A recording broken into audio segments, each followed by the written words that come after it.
U.S. President Donald Trump quietly signed his revised travel ban Monday, the only publicized image a snapshot by his press secretary posted on social media.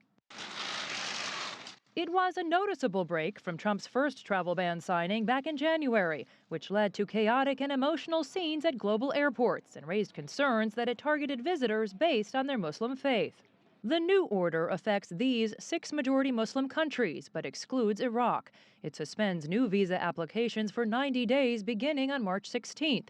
In addition, it no longer gives preference to religious minorities, which could help counter the assertion the ban was directed at Muslims. 3 of these nations are state sponsors of terrorism. The other 3 have served as safe havens for terrorist countries. The order is a victory for Iraqi Prime Minister Haider al-Abadi, who used his first phone call with President Trump to request Iraq be dropped from the list. This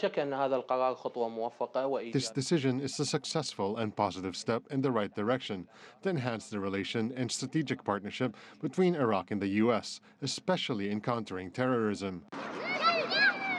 The order no longer bars Syrian refugees indefinitely, instead launching a 120-day review of the U.S. refugee admissions program. We cannot risk the prospect of malevolent actors using our immigration system to take American lives. But to critics who question why nations whose citizens have been implicated in terror plots, such as Saudi Arabia and Pakistan, U.S. officials acknowledge that diplomacy must go hand in hand with implementation. To our allies and partners around the world, please understand this order is part of our ongoing efforts to eliminate vulnerabilities that radical Islamist terrorists can and will exploit for destructive ends. Susan, the White House says the ban is justified because the FBI, it says, has 300 ongoing terror investigations that involve people who first came to this country as refugees.